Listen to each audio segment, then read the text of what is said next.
We have started today in the worst way I could ever imagine.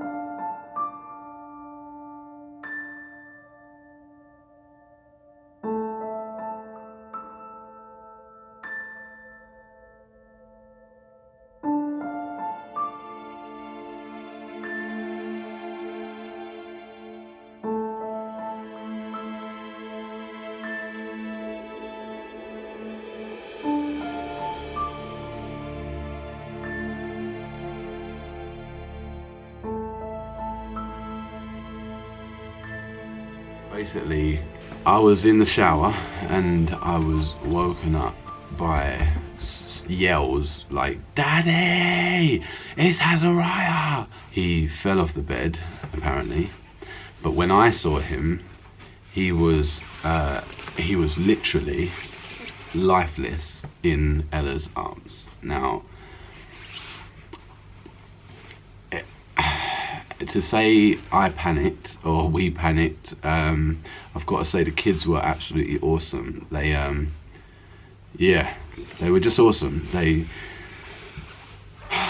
got me and they held themselves together as well. Hezi, you know, well done to you.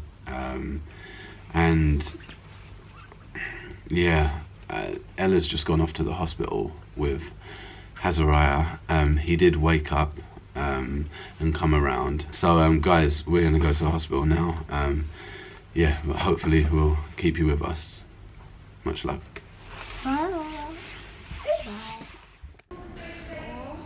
Man, oh my. This has just been like the most terrifying experience I think I've been through with any of the children, because it's just mad. Just even thinking about it, it's just so upsetting. Like, I am just to think that to say.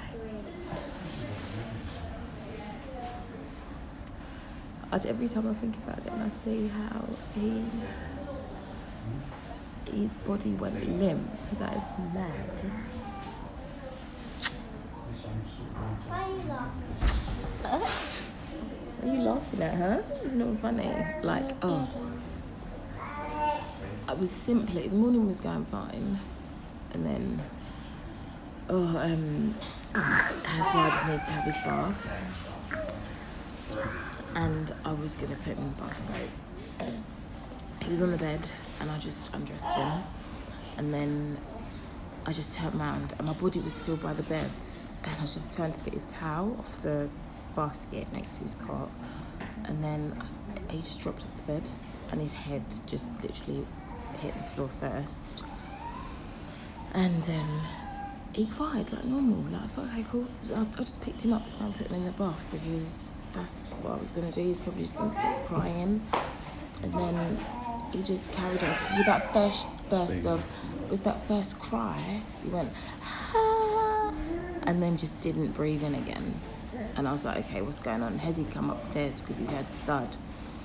And he just didn't breathe in, and he was like this. And then he started going like blue, and then he went grey, and by this time, like, I'd run downstairs like, Hezi, tell Dad to call 999 because Azariah's not breathing. And then I ran into the hallway. Tim jumped out of the shower totally naked. He was trying to like call 999 from my phone, and your mind is just racing. You can't even think what you're doing. You just want them straight here, straight away, but you've got to get them here, and then you've got to tell them your address, and we're fumbling, couldn't even get our address out properly.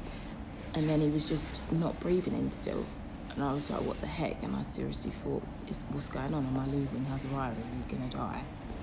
Because he wasn't breathing, and as far as I know, if a child is not breathing, that's not good. Someone can't breathe in air, what the heck? They need air to live. And then suddenly, after about 15 seconds, his tummy started moving. Like, I didn't physically see him take a gulp of air, but his tummy started going up and down, and his eyes just started going like this, because all that time his eyes had been shut. His eyes started going like that.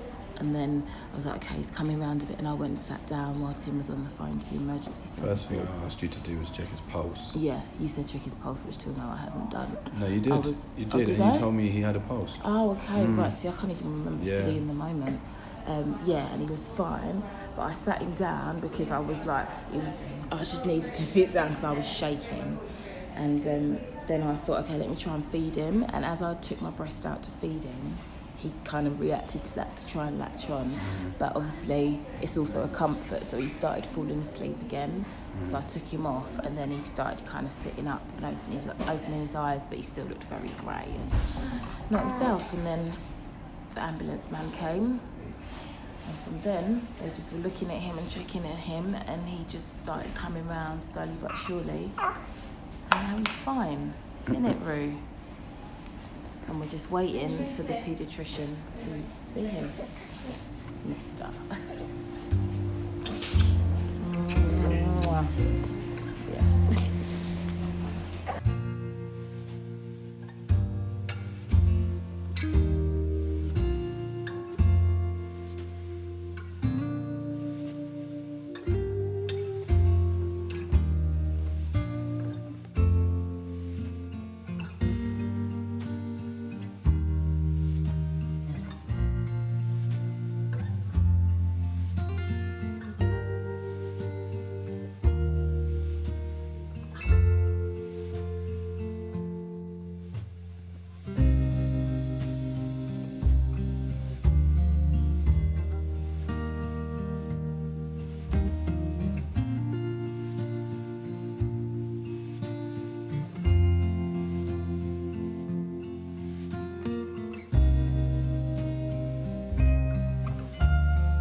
Right guys, so Hazariah's just been seen by the main paediatrician, and he just had a look at him and he said all is fine, you know, he hasn't got any major swellings or anything like that, which is what they'd be concerned about. But if he did and there was any sort of underlying hurt, he probably wouldn't be feeding like he has been naturally, so that's all good. So we're good to go home, which I'm very happy about, and my baby is okay, which is just the best thing. So yeah, off home we go, and it's like lunchtime now. Got back in about 5 minutes ago, and Ella's just gone to the kitchen to start doing some food and preparing food as she does. Hazariah is now being fed by Grandma because Grandma is over. She's come over to, you know, just be a part as our family does. You know, most people we are blessed to have in our life drop everything for us in an instance, which we are so grateful for, and we are never, ever taking for granted. Also, I'd like to big up all my brethren, all my friends who like were ringing, who were texting. Like it's so heartwarming to know that you've got people in your life that you can count on no matter what. And when the going gets tough, no matter how much banter it is, usually people are right there for you. So thank you to all you guys. Yeah, it's been, yes, Hez. To say I'm thankful, you know what I mean, for my sons, for my daughters. To see Hazariah lifeless in Ella's arms was the biggest scare I have ever had. And yeah, I never want to ever experience that again, if that's all right. If that's all right, Lord. But yeah, but it did make me think as well at the same time about people who do lose their children and people who do lose loved ones. Like, this happens regularly. I mean, I've had friends that have died. I've had, you know, friends' parents that have recently passed at, you know, young ages, and I'm talking like, you know, the 40s to 50s and stuff like that. So it happens, man, it happens. And I don't ever want to take for granted the fact that in this situation it's a happy ending. Do you know what I mean? So big up to anyone who's ever lost anyone close to them. And we pray that the Lord would comfort you during your time of mourning, or if it's happened and you're being a soldier and you're trooping on from it, then continue to keep you strong. Yes, because it's a lot.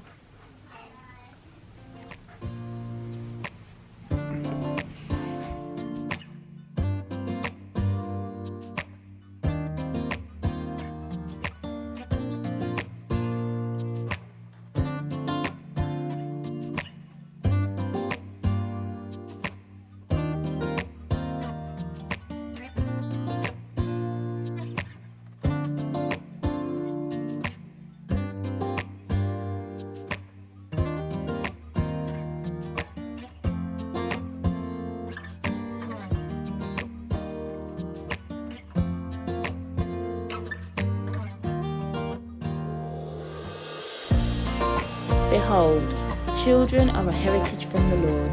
The fruit of the womb is a reward. Like arrows in the hand of a warrior, so are the children of one's youth. Happy is the man who has his quiver full of them.